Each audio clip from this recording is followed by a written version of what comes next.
नमस्कार प्यारे विद्यार्थियों। राजस्थान फोर्थ ग्रेड एग्जाम में भारत के संविधान से संबंधित 5 से 7 क्वेश्चन आने वाले हैं। तो इस क्लास में हम संविधान से रिलेटेड 50 क्वेश्चन करने वाले हैं। जितने भी साथी इस क्लास को देख रहे हैं एंड तक जरूर देखें।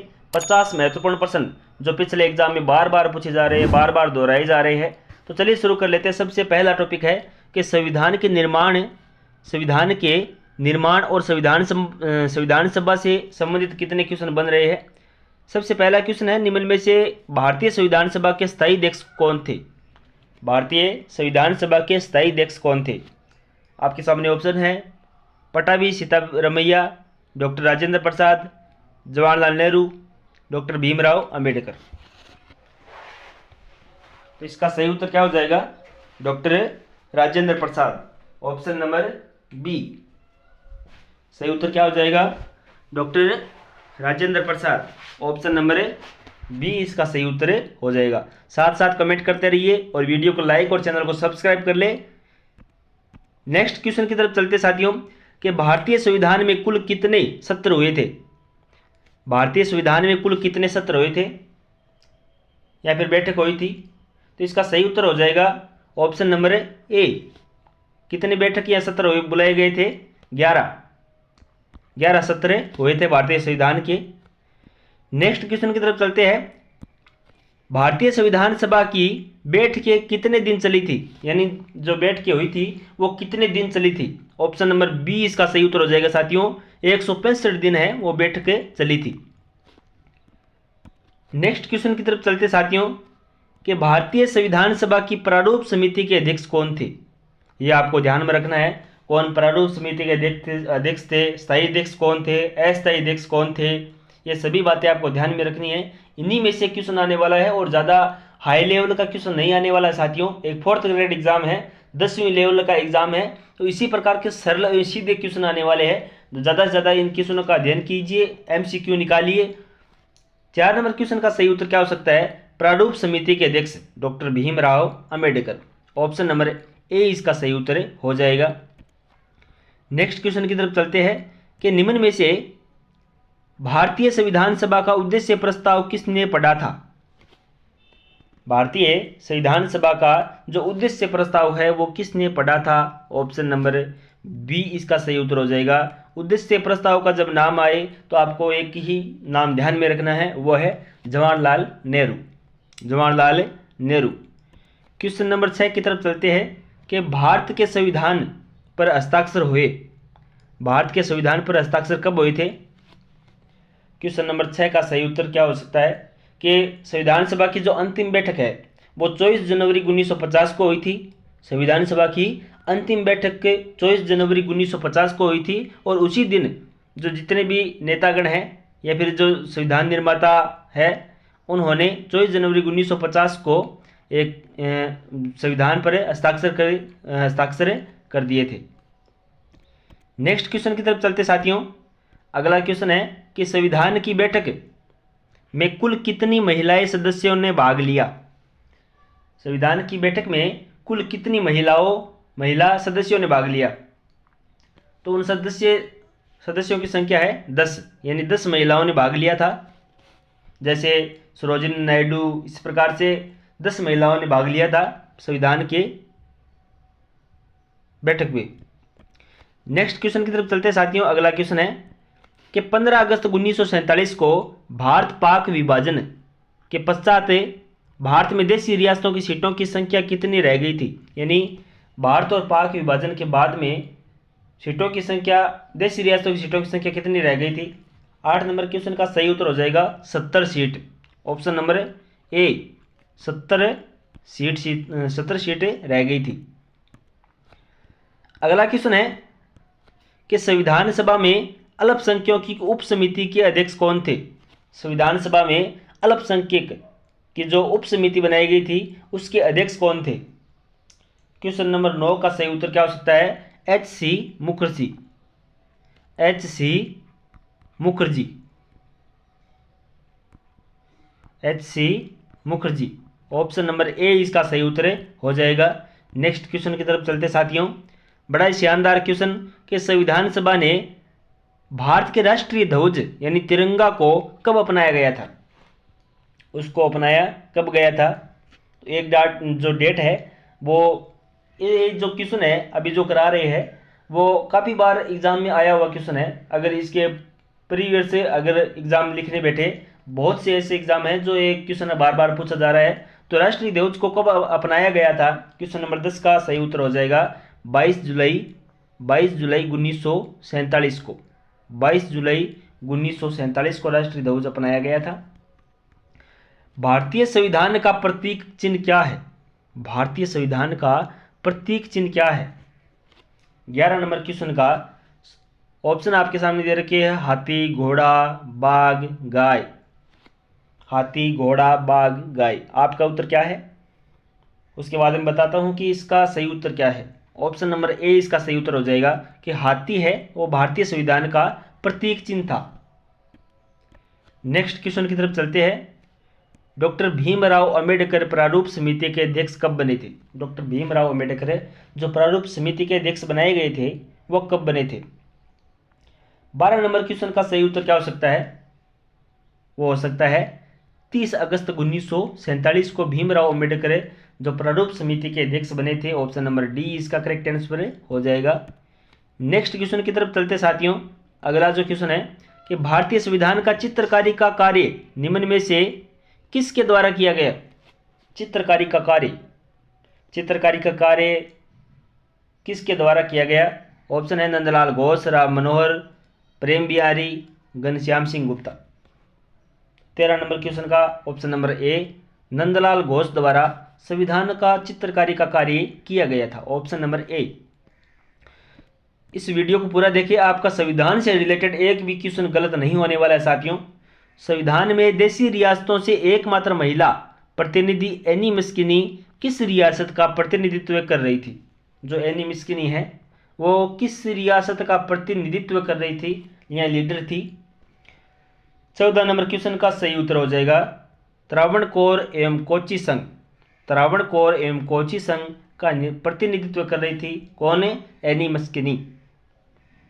नेक्स्ट क्वेश्चन की तरफ चलते हैं साथियों। 15 नंबर क्वेश्चन है अपना कि भारतीय संविधान को 26 नवंबर 1949 को किसके द्वारा अधिनियमित किया गया था? अधिनियमित का क्या अर्थ हुआ कि अंगीकार किया गया था, स्वीकार किया गया था। किसी भी प्रकार का क्वेश्चन आ सकता है यहाँ पे। अगर अधिनियमित की जगह अंगीकार लिख दिया जाए तो भी सेम है, अगर अंगीकार की जगह स्वीकार लिख दिया जाए तो भी सेम ही बात है। तो किसके द्वारा अंगीकार किया गया था, किसके द्वारा अधिनियमित किया गया था, किसके द्वारा स्वीकार किया गया था? 15 नंबर क्वेश्चन का सही उत्तर हो जाएगा कि संविधान सभा द्वारा। भारतीय संविधान को 26 नवंबर 1949 को संविधान सभा द्वारा अधिनियमित किया गया था। नेक्स्ट क्वेश्चन की तरफ चलते साथियों। बड़ा शानदार क्वेश्चन कि संविधान सभा में महिला सदस्यों की कितनी थी? संविधान सभा में महिला सदस्य कितनी थी? महिला सदस्य कितनी थी? तो इसका सही उत्तर क्या हो जाएगा? 16 नंबर क्वेश्चन का सही उत्तर हो जाएगा ऑप्शन नंबर सी, 15 महिला सदस्य थी। नेक्स्ट क्वेश्चन की तरफ चलते साथियों। प्रारूप समिति में निम्न में से कौन एक सदस्य सम्मिलित नहीं था? प्रारूप समिति में निम्न में से आपको देखना है कि कौन ऐसा एक सदस्य जो इनमें प्रारूप समिति में सम्मिलित नहीं था। 17 नंबर क्वेश्चन का सही उत्तर क्या हो जाएगा? एच.सी. मुखर्जी। एच.सी. मुखर्जी है वो प्रारूप समिति के जो सदस्य थे इनमें सम्मिलित नहीं थे। तो ये सही उत्तर हो जाएगा। अगला जो क्वेश्चन है साथियों, भारतीय संविधान के निर्माण के समय संवैधानिक सलाहकार कौन थे? जो संविधान में सलाह देने वाला या संवैधानिक सलाहकार कौन थे? 18 नंबर क्वेश्चन का सही उत्तर क्या हो सकता है? Doctor Bhimrao Ambedkar, doctor Rajendra Prasad, VN. Rao या के.एम. मुंशी। संवैधानिक सलाहकार जब नाम आए तो आपको ध्यान में रखना है B N. Rau, option number C. Next question की तरफ चलते साथियों। अगला जो क्वेश्चन है बड़ा शानदार क्वेश्चन है कि संविधान के निर्माण हेतु अंग्रेजों द्वारा किया गया प्रथम प्रयास था।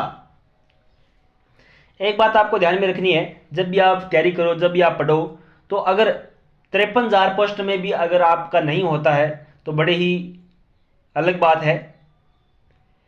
अभी जो मेहनत करनी है 15 दिनों के अंदर, वही जोर लगा के दम लगा के करनी है अपन को। तो इसी के अनुसार जो जितने भी टॉपिक बन रहे हैं हमारे, उसी को ध्यान में रखते हुए लगातार एमसीक्यू करा रहे हैं, प्रत्येक टॉपिक वाइज करा रहे हैं, ताकि कोई भी ऐसा क्वेश्चन ना हो जो हमें ना आए। संविधान सभा के निर्माण हेतु अंग्रेजों द्वारा किया गया प्रथम प्रयास था। प्रथम प्रयास कौन था भाई? प्रथम प्रयास था अगस्त प्रस्ताव, जो लाया गया था अगस्त प्रस्ताव, वही एक संविधान निर्माण हेतु अंग्रेजों द्वारा किया गया प्रथम प्रयास था ये। नेक्स्ट क्वेश्चन की तरफ चलते साथियों। किस योजना के तहत भारत में संविधान सभा के चुनाव कराए गए थे?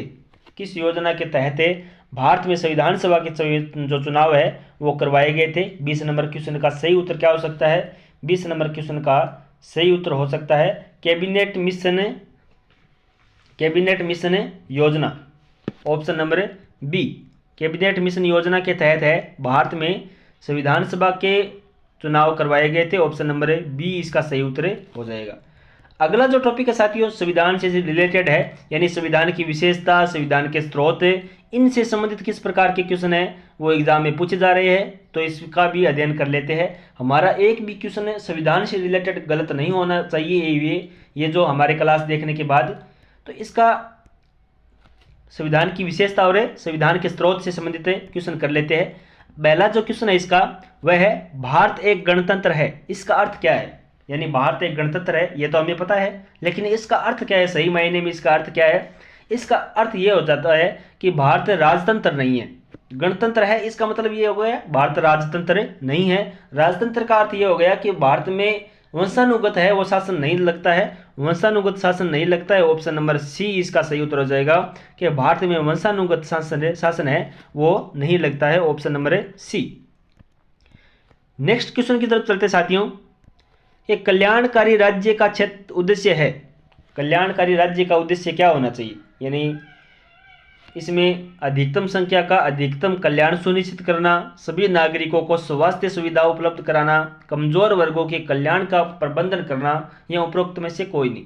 तो इसका ऑप्शन नंबर ए इसका सही हो रहा है कि अधिकतम संख्या, जितनी भी संख्या हो रही है इनका अधिकतम कल्याण सुनिश्चित करना ही एक कल्याणकारी राज्य है, option number A. Next question की तरफ चलते हैं। अगला जो क्वेश्चन है कि भारत के संदर्भ में निम्न में से कौन सा धर्मनिरपेक्ष शब्द का सही भाव व्यक्त करता है? यानी जब संविधान में ये कहा गया है कि राज्य एक धर्मनिरपेक्ष राज्य होगा, भारत एक धर्मनिरपेक्ष राज्य होगा, तो इसका सही मायने में सही भाव क्या व्यक्त करता है? क्वेश्चन नंबर 3 का सही उत्तर देख लेते हैं कि भारत में अनेक धर्म हैं, ये तो नहीं है। भारत में राज्य का कोई धर्म नहीं है, यानी भारत में राज्य का कोई धर्म नहीं है, यानी सभी अपने अपने धर्म का पालन कर सकते हैं। इससे जो है भारत को जो संविधान बनाया गया है उससे कोई जो आंच नहीं आएगी, लेकिन जो भारत में जो राज्य का जो संविधान लागू करने वाला है उसका अलग से कोई धर्म नहीं है, वो सभी धर्म को समान रूप से देखता है, यानी धर्मनिरपेक्ष, धर्म से ऊपर उठकर काम करेगा, यानी धर्मनिरपेक्ष। नेक्स्ट क्वेश्चन की तरफ चलते साथियों कि निम्न में से कौन सी भारतीय संविधान की विशेषता नहीं है? ऐसी कौन सी विशेषता है जो भारतीय संविधान की विशेषता नहीं है? क्वेश्चन नंबर 4 का सही उत्तर देख लेते हैं कि संघात्मक सरकार ये भारत के संविधान की विशेषता है, संसदात्मक सरकार ये भी विशेषता है, स्वतंत्र न्यायपालिका ये भी विशेषता है, और जो ये अध्यक्षात्मक सरकार ये एक विशेषता नहीं है। ऑप्शन नंबर डी इसका सही उत्तर हो जाएगा, जो कि एक संविधान की विशेषता नहीं है। नेक्स्ट क्वेश्चन की तरफ चलते साथियों कि भारत ने एकल नागरिकता का प्रावधान किस देश के संविधान से ग्रहण किया था? भारत ने एकल नागरिकता, एक हरी नागरिकता, सोचो एक बार कि भारत में एक हरी नागरिकता किससे स्वीकार किया था? ब्रिटेन। देखिए, एक हरी नागरिकता विधि के समक्ष समान शासन, अग्रता ही विजेता है, इस प्रकार के जो संविधान के जो प्रावधान है वो ब्रिटेन से ग्रहण किए गए थे। नेक्स्ट क्वेश्चन की तरफ चलते साथियों कि भारतीय संसदीय प्रणाली में ब्रिटिश संसदीय प्रणाली से इस बात से भिन्न है कि भारत में, यानी दोनों अलग अलग भिन्न किस प्रकार से है? क्वेश्चन नंबर 6 का सही उत्तर देख लेते हैं कि न्यायिक पुनर्लोकन की प्रणाली न्यायिक पुनर्विलोकन की प्रणाली ये भारत और ब्रिटेन में दोनों में अलग अलग है, यानी दोनों में भिन्न है। नेक्स्ट क्वेश्चन की तरफ चलते हैं साथियों कि प्रस्तावना की पहली पंक्ति कि हम भारत के लोग किस देश से ग्रहण की गई है। जो प्रस्तावना की जो पहली पंक्ति है हम भारत के लोग, यानी हम भारत के लोग, ये किस देश से ग्रहण की गई है। क्वेश्चन नंबर 7 का सही उत्तर क्या हो जाएगा, अमेरिका से। ये जो पहली लाइन है वो अमेरिका से ग्रहण की गई है। नेक्स्ट क्वेश्चन की तरफ चलते साथियों। अगला जो क्वेश्चन है कि भारत में राजनीतिक व्यवस्था के मूलभूत लक्षण है। भारत में राजनीतिक लक्षण जो व्यवस्था है के मूलभूत लक्षण कौन से है। 8 नंबर क्वेश्चन का सही उत्तर हो जाएगा ये एक लोकतांत्रिक गणतंत्र है। ये एक लोकतांत्रिक गणतंत्र है जिनका चुनाव है वो जनता द्वारा किया जाता है, इसीलिए इसे लोकतांत्रिक गणतंत्र कहते हैं। ऑप्शन नंबर ए इसका सही उत्तर हो जाएगा। अगला जो क्वेश्चन है कि भारतीय संघीय व्यवस्था की एक विशेषता है। भारतीय संघीय व्यवस्था की एक विशेषता है। क्वेश्चन नंबर 9 का सही उत्तर क्या हो सकता है। ऑप्शन नंबर दे रखे आपके सामने, दोहरी नागरिकता, संविधान की सर्वोच्चता, केंद्र में संपूर्ण शक्ति, शक्तियों का एकीकरण। यानी इन सभी को बातों को ध्यान में रखते हुए, संविधान की जो सर्वोच्चता को ध्यान में रखते हुए एक संघीय व्यवस्था की एक विशेषता है संविधान की सर्वोच्चता। ऑप्शन नंबर बी इसका सही उत्तर हो जाएगा। अगला जो क्वेश्चन है साथियों कि निम्न में से किसे भी निर्धारित होता है कि भारत का संविधान परिसंघीय है। किससे भी निर्धारित होता है, किससे ये तय होता है कि भारत का जो संविधान है वो परिसंघीय है। 10 नंबर क्वेश्चन का सही उत्तर क्या हो सकता है कि केंद्र और राज्यों के बीच शक्तियों का जो वितरण किया गया है इससे ये निर्धारित होता है कि भारत का संविधान परिसंघीय है। Option number D. Next question की तरफ चलते साथियों कि भारतीय राजनीतिक जो व्यवस्था है निम्न में से कौन सर्वोच्च है। इनमें कौन से सर्वोच्च है, संविधान, संसद, राष्ट्रपति या सर्वोच्च न्यायालय। जितने भी टॉपिक दे रखे हैं, ऑप्शन दे रखे हैं, इनमें कौन सर्वोच्च है, कौन जिसका सबसे ऊंचा स्थान है, तो वो है संविधान का सबसे ऊंचा स्थान है। संविधान ही सबको बनाता है। नेक्स्ट क्वेश्चन की तरफ चलते साथियों। संसदात्मक शासन व्यवस्था में जो संसदात्मक शासन व्यवस्था है इनमें क्या विशेषता है कि कार्यपालिका का विधायिका पर नियंत्रण होता है, विधायिका का कार्यपालिका पर नियंत्रण होता है, न्यायपालिका का कार्यपालिका पर नियंत्रण होता है, या कार्यपालिका का न्यायपालिका पर नियंत्रण होता है। संसदात्मक जो व्यवस्था होती है इनमें क्या सही है। क्वेश्चन नंबर 12 का सही उत्तर देख लेते हैं कि विधायिका का कार्यपालिका पर नियंत्रण होता है। ऑप्शन नंबर बी इसका सही उत्तर हो जाएगा। ऑप्शन नंबर बी कि संसदात्मक शासन व्यवस्था में विधायिका का कार्यपालिका पर नियंत्रण होता है। नेक्स्ट क्वेश्चन की तरफ चलते साथियों। भारतीय संविधान कैसा है, कठोर है, लचीला है, नहीं कठोर है नहीं लचीला है, अंशतः कठोर है अंशतः लचीला है। अगर आपके सामने ये क्वेश्चन आ जाए तो आपका सही उत्तर क्या होगा, एक बार कमेंट करके जरूर बताइए। और ये अगर क्लास अच्छी लग रही है तो एक बार वीडियो को लाइक और चैनल को सब्सक्राइब कर ले यार। नेक्स्ट क्वेश्चन की तरफ चलते हैं। इस क्वेश्चन का सही उत्तर क्या होगा भाई। इस क्वेश्चन का सही उत्तर होगा अंशतः कठोर और अंशतः लचीला। हमारे भारत के संविधान कैसा है, अंशतः कठोर और अंशतः लचीला। ऑप्शन नंबर डी इसका करेक्ट आंसर हो जाएगा। नेक्स्ट क्वेश्चन की तरफ चलते हैं कि हमारा संविधान किस तिथि को लागू किया गया था। देखिए 2 तिथि आपके सामने जरूर आएगी कि किस तिथि को संविधान स्वीकार किया गया था और किस तिथि को संविधान लागू किया गया था। जब संविधान स्वीकार की बात आ जाए तब 26 नवंबर 1949 कर देना है, और जब संविधान लागू करने की बात आ जाए तब कर देना है आपको 26 जनवरी 1950 को। 26 जनवरी 1950 इसका सही उत्तर हो जाएगा जब ये लागू किया गया था। नेक्स्ट क्वेश्चन की तरफ चलते साथियों। अगला जो क्वेश्चन है कि निम्न में से भारतीय संविधान का सबसे बड़ा स्रोत है। भारतीय संविधान का सबसे बड़ा स्रोत है। देखिए सभी देशों से कुछ ना कुछ लिया गया है, ब्रिटेन, अमेरिका और फ्रांस, लेकिन भारत शासन अधिनियम 1935 ही इसका सबसे बड़ा स्रोत है, जिसको आपको ध्यान में रखना है, भूलना नहीं है। जब संविधान निर्माण किया गया था, जब इसका सबसे बड़ा स्रोत है वो है भारत शासन अधिनियम 1935। ऑप्शन नंबर डी इसका सही उत्तर हो जाएगा। नेक्स्ट क्वेश्चन की तरफ चलते हैं साथियों। अगला जो क्वेश्चन है बड़ा शानदार क्वेश्चन है कि भारतीय संविधान की कौन सी विशेषता नहीं है। अगर आपको विशेषता आपने पढ़ी है कि भारत का संविधान सबसे बड़ा है, सबसे लंबा है, सबसे विस्तृत है, इन बातों को ध्यान में रखते हुए आपको देखना है कि भारतीय संविधान की कौन सी विशेषता नहीं है। प्रजातांत्रिक पद्धति, स्वतंत्र न्यायपालिका, मूल अधिकार एवं कर्तव्य, प्रत्येक नागरिक को रोजगार की सुरक्षा। क्वेश्चन नंबर 16 का सही उत्तर क्या हो सकता है? देखिए, प्रजातांत्रिक पद्धति ये भी सही है, स्वतंत्र न्यायपालिका भी है, मूल अधिकार कर्तव्य भी है, लेकिन प्रत्येक नागरिक को रोजगार की सुरक्षा ये संविधान में नहीं किया गया है। ऑप्शन नंबर डी इसका सही उत्तर हो जाएगा। नेक्स्ट क्वेश्चन की तरफ चलते साथियों। अगला जो क्वेश्चन है कि भारत का संविधान अपना प्राधिकार किससे प्राप्त करता है? अपना जो प्राधिकार है वो किससे प्राप्त करता है? 17 नंबर क्वेश्चन का सही उत्तर क्या हो सकता है? भारत की जनता से। भारत की जनता से भारत का संविधान अपना प्राधिकार प्राप्त करता है। ऑप्शन नंबर सी इसका सही उत्तर हो जाएगा। नेक्स्ट क्वेश्चन की तरफ चलते हैं साथियों। अगला जो क्वेश्चन है कि भारतीय संविधान का कौन सा प्रावधान जर्मनी के संविधान से प्रेरित है? जर्मनी के संविधान से प्रेरित है। किस प्रावधान को जर्मनी के प्रावधान से लिया गया है? 19 नंबर क्वेश्चन का सही उत्तर क्या हो सकता है कि आपातकाल के समय मूल अधिकारों का निलंबन किया जा सकता है। वो किसके समय? आपातकाल के समय। और ये सब जो प्रेरित है यानी प्रावधान है वो किससे लिया गया है? जर्मनी से लिया गया है। नेक्स्ट क्वेश्चन की तरफ चलते साथियों। अगला जो क्वेश्चन है, भारतीय संविधान में संशोधन की प्रक्रिया किस देश के संविधान से ली गई है? भारतीय संविधान में संशोधन की प्रक्रिया किस देश से ली गई है?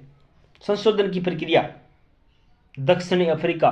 संशोधन की प्रक्रिया जब नाम आए तो दक्षिणी अफ्रीका ध्यान में रखना है। संशोधन की प्रक्रिया अनुच्छेद 368 के अनुसार संशोधन की प्रक्रिया दक्षिणी अफ्रीका से प्रावधान लिया गया है। नेक्स्ट क्वेश्चन की तरफ चलते साथियों। अगला जो क्वेश्चन है क्वेश्चन नंबर 21, वो इस प्रकार से है, भारतीय संविधान में वर्णित मौलिक अधिकार किस देश के संविधान से प्रेरित है? मौलिक अधिकार जब नाम आए तो आपको अमेरिका ध्यान में रखना है साथियों। अमेरिका मौलिक अधिकार अमेरिका से लिया गया है। नेक्स्ट क्वेश्चन की तरफ चलते साथियों कि संविधान सामाजिक, आर्थिक और राजनीतिक न्याय प्रेरित है। सामाजिक, आर्थिक और राजनीतिक न्याय है वो किससे प्रेरित है? 22 नंबर क्वेश्चन का सही उत्तर हो जाएगा सोवियत संघ रूस। Option number A. Next question की तरफ चलते साथियों कि 42वें संविधान संशोधन 1976 द्वारा घोषित किया गया। क्या घोषित किया गया था भाई? 23 नंबर क्वेश्चन का सही उत्तर हो सकता है कि भारत एक समाजवादी गणराज्य है। ऑप्शन नंबर बी इसका सही उत्तर हो जाएगा। 24 नंबर क्वेश्चन, अगला जो क्वेश्चन है कि निम्न में से संविधान का कौन सा स्रोत कनाडा के संविधान से ग्रहण किया गया था? जितने भी स्रोत है जैसे ब्रिटेन, अमेरिका, दक्षिण अफ्रीका, जर्मनी, जापान, जितने भी स्रोत बन रहे हैं इन सबको आपको याद करना होगा, तभी ये जो एक क्वेश्चन आपका सही होगा कि संविधान का कौन सा स्रोत कनाडा से लिया गया है। तो कनाडा से लिया गया है, इनमें से कौन सा ऐसा स्रोत है जो कनाडा से लिया गया है?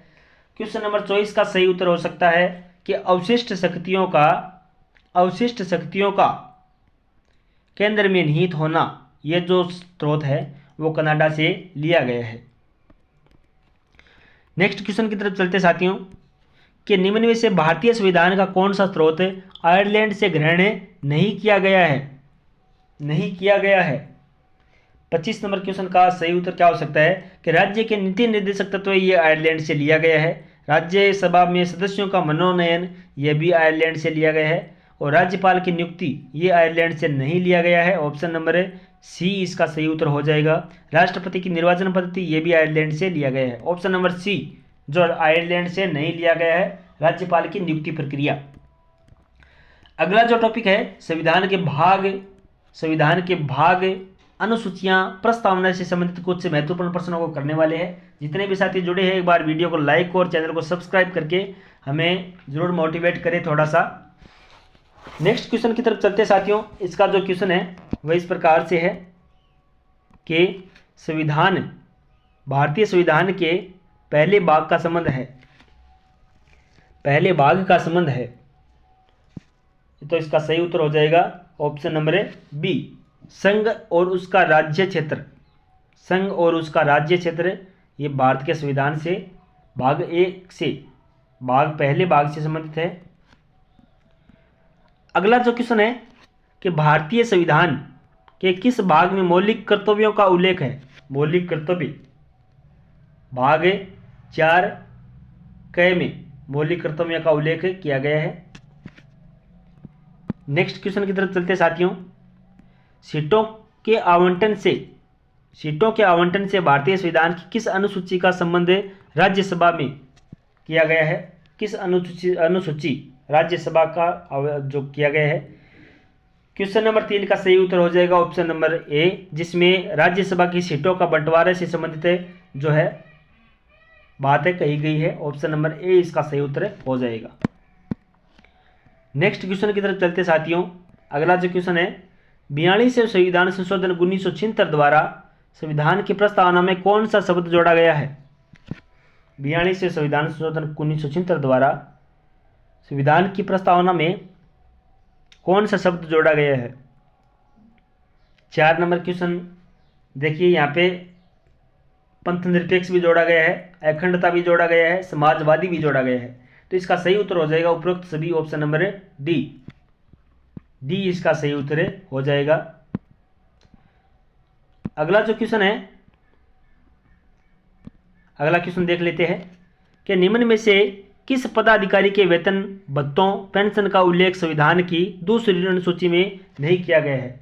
यानी कौन सा ऐसा पद है जिसका वेतन भत्तों और पेंशन का उल्लेख संविधान की दूसरी अनुसूची में नहीं किया गया है। 5 नंबर क्वेश्चन का सही उत्तर हो सकता है प्रधानमंत्री के वेतन भत्तों का उल्लेख नहीं किया गया है। Option number C. Next question की तरफ चलते साथियों। किस वाद में उच्चतम न्यायालय ने यह माना कि प्रस्तावना संविधान का भाग नहीं है। प्रस्तावना संविधान का भाग नहीं है। तो इसका सही उत्तर हो जाएगा बेरुबारीवाद। देखिए, बेरुबारीवाद ने यह माना है कि जो प्रस्तावना है वह संविधान का भाग नहीं है। लेकिन केशवानंद भारती अगर ये पूछ ले किस वाद ने उच्चतम न्यायालय में ये माना है कि प्रस्तावना संविधान का भाग है, तो ये इसका सही उत्तर केशवानंद होगा। अगर नहीं है तो इसका सही उत्तर होगा बेरुबारीवाद। Option number B. Next question की तरफ चलते साथियों कि निम्न में से किस भाग का उल्लेख संविधान की 8वीं अनुसूची में नहीं है। कौन सी ऐसी लैंग्वेज, कौन सी ऐसी भाषा जिसका उल्लेख है संविधान की 8वीं अनुसूची में नहीं किया गया है। 7 नंबर क्वेश्चन का सही उत्तर हो जाएगा अंग्रेजी। Option number C. Next question की तरफ चलते हैं कि संविधान के भाग 15 का संबंध किससे है। संविधान के भाग 15 का संबंध किससे है। 8 नंबर क्वेश्चन का सही उत्तर हो जाएगा निर्वाचन से। Option number A. अगला जो क्वेश्चन है कि पंडित जवाहरलाल नेहरू द्वारा उद्देश्य प्रस्ताव कब प्रस्तुत किया गया था। पंडित जवाहरलाल नेहरू द्वारा उद्देश्य प्रस्ताव कब है वो प्रस्तुत किया गया था। क्वेश्चन नंबर 9 का सही उत्तर हो जाएगा 13 दिसंबर 1946 को। 13 दिसंबर 1946 को उद्देश्य प्रस्ताव है वो प्रस्तुत किया गया था। अगला जो क्वेश्चन है प्रस्तावना को संविधान का परिचय पत्र किसने कहा था। तो इसका सही उत्तर हो जाएगा N.A. पालकीवाला ने प्रस्तावना को संविधान का परिचय पत्र कहा था। नेक्स्ट क्वेश्चन की तरफ चलते साथियों। किस संविधान संशोधन द्वारा दल बदल विरोधी कानून को संविधान की 10वीं अनुसूची में जोड़ा गया है। किससे संविधान संशोधन द्वारा दल बदलने की जो विरोधी कानून को संविधान की 10वीं अनुसूची में जोड़ा गया है। क्वेश्चन नंबर 11 का सही उत्तर हो जाएगा 52वां संविधान संशोधन, ऑप्शन नंबर बी। 52वां संविधान संशोधन द्वारा है वो दल बदल कानून, विरोधी कानून जोड़ा गया था, ऑप्शन नंबर बी। अगला जो क्वेश्चन है साथियों कि सहकारी समितियों का उल्लेख संविधान के कौन से भाग में है। सहकारी समितियों का उल्लेख कौन से भाग में है। 12 नंबर क्वेश्चन का सही उत्तर हो जाएगा भाग 9ख में, 9ख में। नेक्स्ट क्वेश्चन की तरफ चलते हैं कि संविधान की 12वीं अनुसूची का संबंध किससे है। 12वीं अनुसूची का संबंध किससे है। 13 नंबर क्वेश्चन का सही उत्तर हो जाएगा कि नगर पालिकाओं से संबंधित है। कौन सी अनुसूची। 12वीं अनुसूची नगर पालिका से संबंधित है। अगला जो क्वेश्चन है कि संविधान की प्रस्तावना में कितने प्रकार की स्वतंत्रताओं का उल्लेख किया गया है। जो संविधान की प्रस्तावना है इनमें कितने प्रकार की स्वतंत्रताओं का उल्लेख किया गया है। 14 नंबर क्वेश्चन का सही उत्तर क्या हो सकता है, वो है 5 प्रकार के स्वतंत्रताओं का उल्लेख किया गया है। अगला जो क्वेश्चन है निम्न में से किस राज्य का संबंध 6ठी अनुसूची में नहीं किया गया है। कौन सा ऐसा राज्य है जिसका जो संबंध 6ठी अनुसूची से संबंधित नहीं है। 15 नंबर क्वेश्चन का सही उत्तर हो जाएगा मणिपुर, ऑप्शन नंबर डी। 6ठी अनुसूची से संबंधित नहीं है। अगला जो क्वेश्चन है संघ सरकार के मंत्री संविधान की किस अनुसूची में उल्लिखित प्रारूप में पद व गोपनीयता की शपथ लेते हैं। संघ सरकार के जो मंत्री है वो संविधान की किस अनुसूची के तहत प्रारूप पद में गोपनीयता की शपथ लेते हैं, पद व गोपनीयता की शपथ लेते हैं। 16 नंबर क्वेश्चन का सही उत्तर हो जाएगा 3री अनुसूची, ऑप्शन नंबर सी। अगला क्वेश्चन है उच्चतम न्यायालय में निर्णय अनुसार किस तिथि के बाद 9वीं अनुसूची में रखे गए कानूनों को न्यायिक पुनर्विलोकन किया जा सकता है। किस तिथि के बाद 9वीं अनुसूची में रखे गए कानून न्यायिक पुनर्विलोकन की जो है किया जा सकता है। क्वेश्चन नंबर 17 का सही उत्तर हो जाएगा 24 अप्रैल 1973 को, ऑप्शन नंबर सी। अगला जो क्वेश्चन है 26 नवंबर 1949 को संविधान सभा द्वारा भारत के संविधान को अंगीकार किया गया था, अधिनियमित किया गया था, आत्मर्पित किया गया था या उपरोक्त सभी। हमने पिछले क्वेश्चन में भी ये बात की थी जब 26 नवंबर 1949 की बात आए और संविधान से संबंधित हो तब अंगीकार, अधिनियमित, आत्मर्पित एक ही बात होती है। इसलिए आपका उत्तर रहने वाला है उपरोक्त सभी, यानी ये स्वीकार भी किया गया था, अंगीकृत भी किया गया था, अधिनियमित भी किया गया था, आत्मर्पित, ये एक ही बात है। क्वेश्चन नंबर डी 18 का सही उत्तर हो जाएगा ऑप्शन नंबर डी। अगला जो क्वेश्चन है कि संविधान की 11वीं अनुसूची में पंचायती जो राज है संस्थाओं में कितने विषय में सौंपे गए थे। 19 नंबर क्वेश्चन का सही उत्तर हो जाएगा 29 जो विषय में सौंपे गए थे, option number A. Next question की तरफ चलते साथियों। अगला और लास्ट क्वेश्चन कि संविधान के किस अनुच्छेद में संविधान संशोधन की प्रक्रिया का उल्लेख है। 368, ये हमने पिछले क्वेश्चन में भी बात की थी। जो संविधान संशोधन की जो प्रक्रिया है, जो प्रावधान है, वो दक्षिण अफ्रीका से लिया गया है और अनुच्छेद 368 में इसका प्रावधान किया गया है, ऑप्शन नंबर डी 368 अनुच्छेद। अभी हमने संविधान से संबंधित लगभग मान के चलिए 50 क्वेश्चन हमने किए हैं। इनमें से आपके कितने क्वेश्चन सही हो रहे हैं, और अगर ये वीडियो जरा सा थोड़ा सा भी पसंद आता है तो इस वीडियो को लाइक और चैनल को सब्सक्राइब कर ले। नेक्स्ट मिलते हैं इसी क्लास में। बहुत बहुत शुक्रिया इस वीडियो को पूरा देखने के लिए, शुक्रिया।